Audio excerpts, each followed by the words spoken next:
now in first place, sole first place of the SAC. How big was tonight's win? Oh, it was huge. I think it was definitely a statement, too, for us as a team. And, we just wanted to come out, play hard, set the tone early. Trailing at the half, what was Coach telling you in the locker room? Yeah, he was just telling we needed to clean it up, do better on defense. We allowed too many points in the first half, and we got to get our offense going. Moving around, swinging the ball, trying not to play too much one-on-one. You had a big shot in the third quarter. Give Homestead the first lead in the night. How big was that? Yeah, that was huge. It was my teammates that got me open for that, so all thanks to them. I just took advantage of that opportunity to knock it down. Coach Johnson mentioned your identity has been defense so far this season. To see Tucker have that chase down block towards the end of the game and really extend that possession for Northside, just how helpful is it having a guy like Tucker back in the lineup? Oh, it's huge. We've been excited for him to get back on the court. First game struggled a little bit, but now that he's back, he's playing harder and better than ever. Couldn't be more happy about it. Where do you guys go from here? Like I said, sole possession of first place right now in the SAC. How do you just keep growing from a win like this? Yeah, we take it a game at a time. We have Lawrence North tomorrow.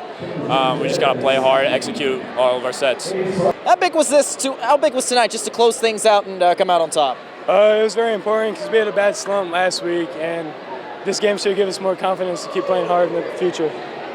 What was Coach telling you in the locker room as you had that halftime deficit? The shooters, we didn't think the people that were making the threes should have, so we decided to come out harder on them and make them drive. Defensively, how'd you lock things down and really make things tough for Northside on that end? I think when they drove, we had a lot of good shot blockers, and that made it hard for them to score in the paint. You were able to hold on to a 1-point lead late, and you had a huge block to extend Northside's possession, and it wound up turning into missed free throws. Just what'd you see on that play? I don't think it was a foul, but they called it, but it kind of made him stop the momentum a little bit, and he missed the free throws. So. Oh, I'm talking about that block before that. Oh, yeah, those were nice, and then it just kind of stopped the momentum as well. You have a game against Lawrence North tomorrow, and still half the SAC slate to go. But just where do you grow from a win like this? I think we got to keep playing as a team and hard defense. I think our defense is pretty nice, and just got to continue to play hard. That was a big win for us. In the first half, we struggled on the offensive end. I think it ended up 26-23. How were we only down 3 at the end of half is beyond me. We're just struggling on the offensive end. We're trying to get everybody together to where we're on the same page. But like I said before, defense has to be our staple, our identity. And I feel like we've been doing that over the last, this whole season. We're holding teams under their averages, and, we just have to depend on, getting stops, and then hopefully, we're going to be able to get some putbacks or some shots to where they're going to fall. But again, a lot of credit goes to Northside in that first half. They took it to us. They were hitting shots. Our game plan of really going into a box and one against Tay, we struggled with that because other kids were stepping up and hitting shots for them.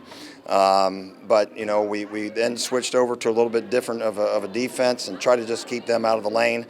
Very talented ball club. Tay Johnson is the real deal. You got to know where he is all the time. Very athletic, very good basketball player, and we already know what kind of football player he is. But very easily could go play, Division I basketball also. How helpful is it having a guy like Kyron, provide that senior leadership and a steadying force, especially in that second half? Well, we needed that, because like I said, the fluidness on the offense just wasn't there in the first half. We just weren't moving the ball.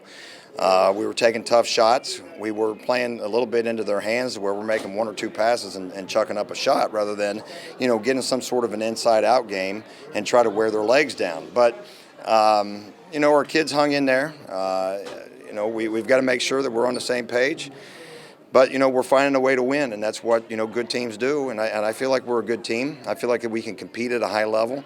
We've got the pieces as far as the shooters. We got, ball handlers. We got guys that like to defend, and we got, some inside players. But we've got to understand that, Tucker's really, been with us, 2 or 3 weeks now. Grant's missed some games, because of the football recruiting trips, and it's been tough getting everybody on the same page. But hopefully we can get that figured out, and with what do we have left? 7 games left. We can be playing our best basketball hopefully towards the end of the season. Coach, those guys inside that you're talking about felt like they were pretty effective rebounding and playing off one another inside on the offensive end. Yeah, and that's what we're going to have to do. We wanted to get into an offense where we were swinging the basketball and letting those guys, getting into pick and rolls and the other big rays and look for that high-low. We're still not there. I mean, we're still not seeing that, that opening. That's our job as far as coaches to get that figured out and try to get them on the same page. Hopefully we will do that. We got a tough one tomorrow at Lawrence North. Then, it slows down a little bit to where we can, hopefully get some practices in where we get everybody on the same page.